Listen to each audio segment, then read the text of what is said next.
আসসালামু আলাইকুম, স্বাগত জানাচ্ছি আরটিভির মধ্যাহ্নের সংবাদে। আপনাদের সাথে আছি আমি পারভিন মিতু। নির্বাচনী প্রচারণায় আগামীকাল দেশের উত্তরাঞ্চলের 3টি জেলা সফর করবেন বিএনপি চেয়ারম্যান তারেক রহমান। 5 ফেব্রুয়ারি বিএনপি চেয়ারম্যানের একান্ত সচিব এবিএম আব্দুস সাত্তার স্বাক্ষরিত এক বার্তায় তারেক রহমানের সার্বিক সফরসূচি নিয়ে তালিকা দেওয়া হয়। এতে বলা হয় 7 ফেব্রুয়ারি সকালে বিমানযোগে সৈয়দপুরের উদ্দেশ্যে রওনা হবেন তারেক রহমান। বিমানবন্দর থেকে হেলিকপ্টার যোগে তিনি ঠাকুরগাঁও জেলা শহরে পৌঁছবেন। এরপর ঠাকুরগাঁও জেলা হাই স্কুল মাঠে জনসভায় যোগ দেবেন তিনি। জনসভা শেষে নীলফামারীর উদ্দেশ্যে রওনা হবেন। দুপুরে নীলফামারী পৌরসভা মাঠে আয়োজিত জনসভায় যোগ দেবেন তিনি। এরপর রওনা হবেন দিনাজপুরের উদ্দেশ্যে। সেখানে বিরামপুর সরকারি কলেজ মাঠে আয়োজিত নির্বাচনী জনসভায় বক্তৃতা দেবেন তিনি। 3টি জনসভা শেষে সেদিন বিকেল 5টায় বিমানযোগে ঢাকার উদ্দেশ্যে রওনা হবেন তারেক রহমান।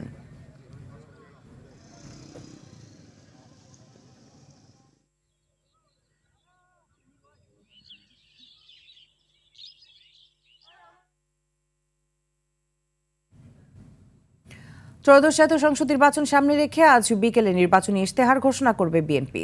দলটির চেয়ারম্যান তারেক রহমান আনুষ্ঠানিকভাবে ইশতেহার ঘোষণা করবেন। ইশতেহার ঘোষণা অনুষ্ঠানে সভাপতিত্ব করবেন বিএনপির মহাসচিব মির্জা ফখরুল ইসলাম আলমগীর। অনুষ্ঠান পরিচালনা করবেন দলের স্থায়ী কমিটির সদস্য ও নির্বাচন পরিচালনা কমিটির চেয়ারম্যান নজরুল ইসলাম খান। দলীয় সূত্রে জানা যায়, এবারে নির্বাচনী ইশতেহারে বিএনপির ঘোষিত 31 দফা, জুলাই সনদ এবং তরুণ ভোটারদের আকাঙ্ক্ষাকে সর্বোচ্চ গুরুত্ব দেওয়া হয়েছে। অনুষ্ঠানে দেশের বিশিষ্ট নাগরিকদের পাশাপাশি ঢাকা নিযুক্ত বিভিন্ন দেশের রাষ্ট্রদূত, হাই কমিশনার এবং আন্তর্জাতিক সংস্থা ও কূটনৈতিক প্রতিনিধিরা উপস্থিত থাকার কথা রয়েছে।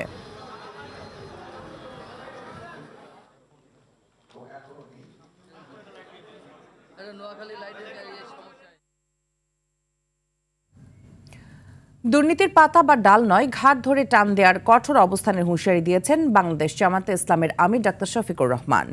বরিশালের মেহেন্দিগঞ্জে জামায়াতে ইসলামের নির্বাচনী জনসভায় তিনি এসব কথা বলেন। এ সময় তিনি আরও বলেন, রাঘব বোয়াল গডফাদাররা থাকে আইনের ধরাছোঁয়ার বাইরে, আর যারা ছিচকে চোর তাদেরকে আইনের আওতায় এনে শাস্তি দেওয়াটা অন্যায়। 5 আগস্ট পরবর্তী পরিস্থিতি ও দলের অবস্থান পরিষ্কার করে তিনি বলেন, স্বৈরাচারী সরকার বিদায়ের পর দলের পক্ষ থেকে কারো বিরুদ্ধে কারো প্রতিশোধ নেওয়া হবে না। সবশেষ বরিশাল অঞ্চলের নদী ভাঙন সমস্যা নিয়ে তিনি বলেন, নদী শাসন নয়, নদী সংস্কার প্রয়োজন। বাজেট লুটপাট না করে সঠিকভাবে বাঁধ নির্মাণ ও নদী সংস্কার করলে 10 বছরে এই অঞ্চলের দৃশ্যপট পাল্টে যাবে।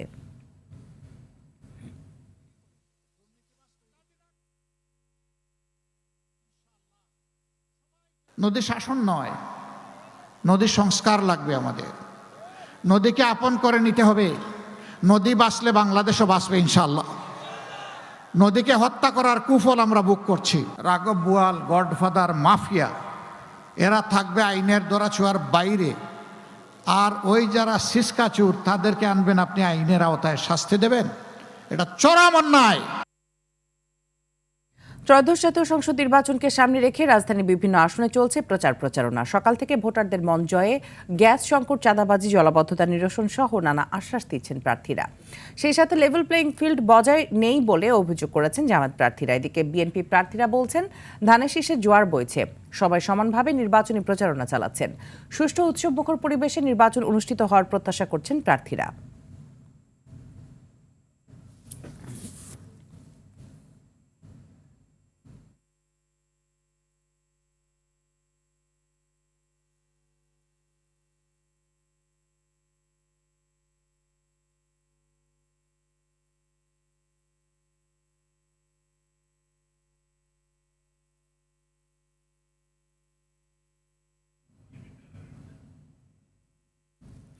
দর্শক, নির্বাচনের প্রচারণার খবর জানাতে এই মুহূর্তে ঢাকা 16 আসনে রয়েছেন আমাদের সহকর্মী সাকিবুর রহমান। সরাসরি যুক্ত হচ্ছি তার সাথে। সাকিব, লেভেল প্লেইং ফিল্ড নিয়ে প্রার্থীরা কি বলছেন?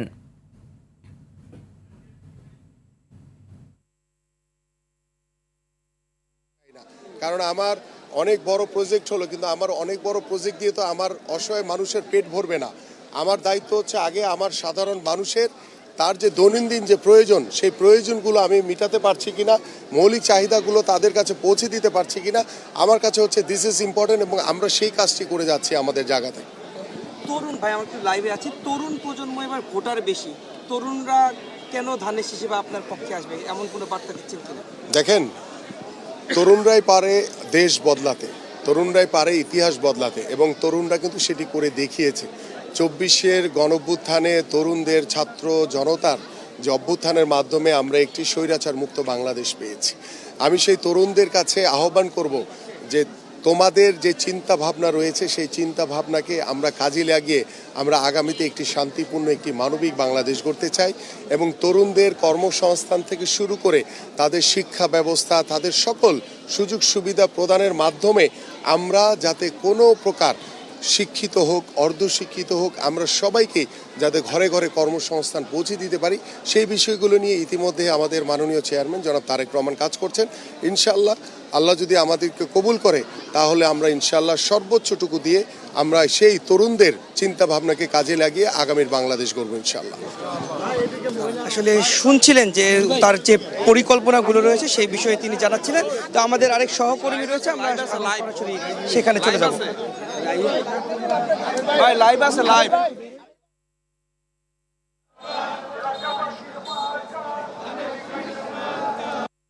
দর্শক, নির্বাচনী প্রচার প্রচারণার খবর জানাতে এই মুহূর্তে ঢাকা ৪ আসনে রয়েছেন আমাদের আরেক সহকর্মী দীপ্ত চন্দ্র পাল। সরাসরি যুক্ত হচ্ছি তার সাথে।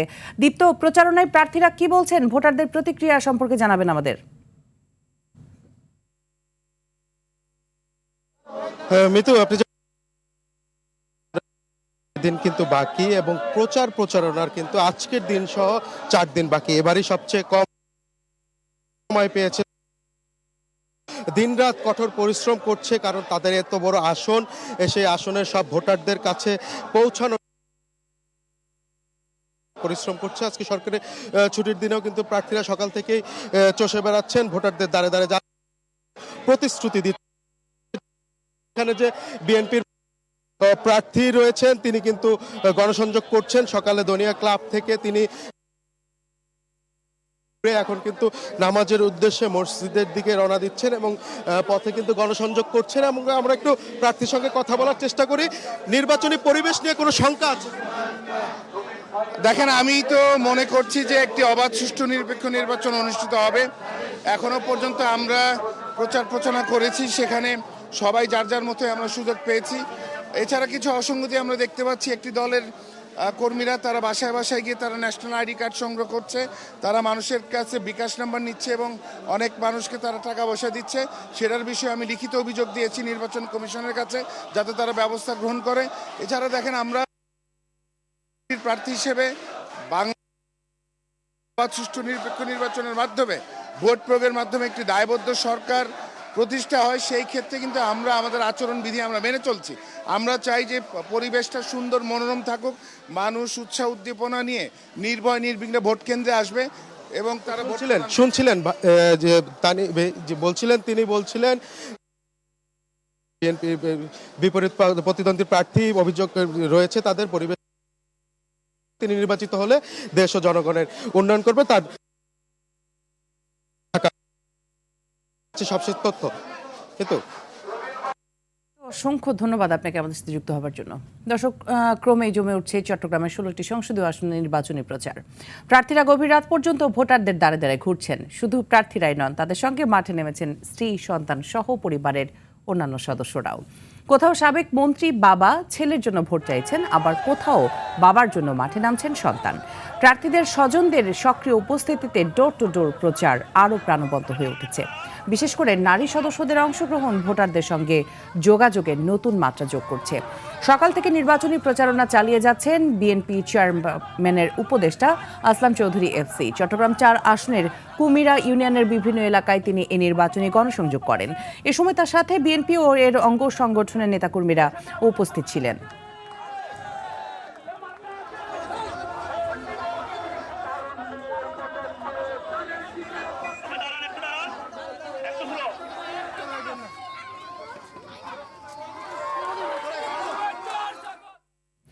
এদিকে নির্বাচনী প্রচারণায় আগামীকাল দেশের উত্তরাঞ্চলের 3টি জেলা সফর করবেন বিএনপি চেয়ারম্যান তারেক রহমান। দর্শক, ঠাকুরগাঁও জেলা স্কুলের বড় মাঠ থেকে সরাসরি যুক্ত হচ্ছেন আমাদের আরেক সহকর্মী সোহেল পারভেজ।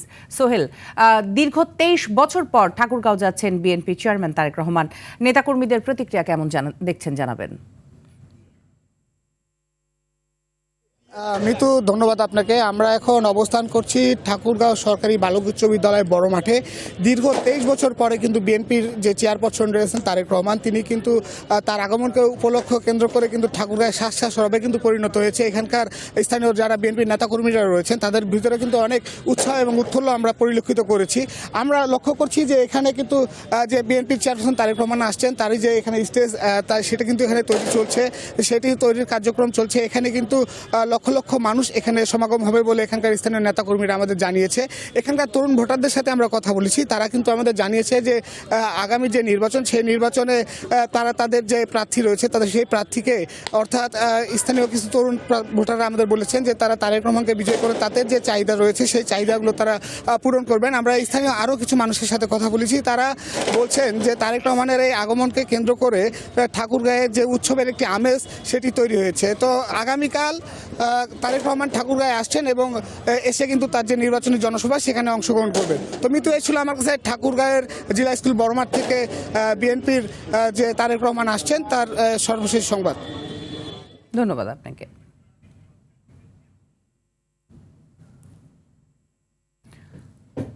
খুলনায় সন্ত্রাসীদের গুলিতে রাকিব নামে এক যুবক নিহত হয়েছে। বৃহস্পতিবার রাতে নগরীর লবণচড়া এলাকায় এই ঘটনা ঘটে।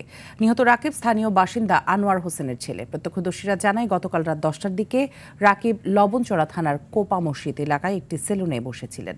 হঠাৎ দুই ব্যক্তি সেলুনে ঢুকে তাকে টেনে রাস্তায় নিয়ে যায়। এরপর খুব কাছ থেকে তার মাথায় পরপর 2টি গুলি করা হয়।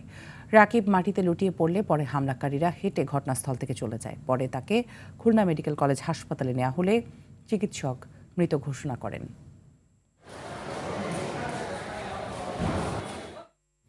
চাঁদপুর 4 আসনের ফরিদগঞ্জে নির্বাচনী প্রচারকে কেন্দ্র করে দুই পক্ষের সংঘর্ষে অন্তত 20 জন আহত হয়েছে। বৃহস্পতিবার বিকেল থেকে সন্ধ্যা পর্যন্ত উপজেলার বিভিন্ন স্থানে দফায় দফায় এসব সংঘর্ষের ঘটনা ঘটেছে।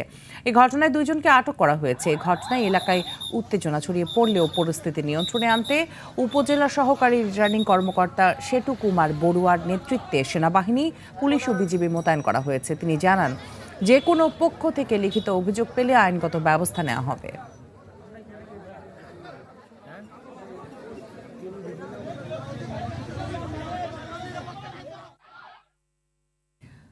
নির্বাচনকে সামনে রেখে বাজার তদারকি না থাকায় বাড়তি দামে ক্রেতা নাজেহাল। ক্রেতা বিক্রেতাদের অভিযোগ, মনিটরিংয়ের অভাবে প্রভাব পড়ছে বাজারে। এদিকে পবিত্র রমজান মাসকে সামনে রেখে রোজার অন্যতম পণ্য খেজুরের দাম বাড়তে শুরু করেছে। গত এক সপ্তাহের ব্যবধানে ধরন ভেদে খেজুরের দাম প্রতি কেজি 20 থেকে 50 টাকা পর্যন্ত বেড়েছে। পাশাপাশি আগের তুলনায় দাম বেড়েছে গরুর মাংস, কয়েক ধরনের মাছ ও ফলের। তবে ছোলা, ডাল, চিনি প্রভৃতি পণ্যের বাজার স্থিতিশীল রয়েছে। আর সব ধরনের সবজি বিক্রি হচ্ছে 50 টাকার উপরে। অনূর্ধ্ব-19 বিশ্বকাপের শ্রেষ্ঠত্বের লড়াইয়ে দুপুরে মুখোমুখি হবে ভারত ও ইংল্যান্ডের যুবারা। হারারেতে খেলাটি শুরু হবে বাংলাদেশ সময় দুপুর 1টায়। একদিকে যুব বিশ্বকাপের ইতিহাসে রেকর্ড রান তাড়া করে ফাইনালে ওঠা ভারতের আত্মবিশ্বাস, অপরদিকে বর্তমান চ্যাম্পিয়ন অস্ট্রেলিয়াকে হারিয়ে সেরা ফর্মে ইংল্যান্ডের তরুণরাও। দুই দলই ফাইনালে উঠেছে অপরাজিত থেকে, আর তাই দারুণ একটি ফাইনাল দেখার অপেক্ষায় ক্রিকেট বিশ্ব। আবার পূর্বাভাস বলছে হারারেতে কিছুটা বৃষ্টির সম্ভাবনা রয়েছে, আর তাই টসের ভাগ্য প্রভাব ফেলতে পারে ম্যাচের জয় পরাজয়ে।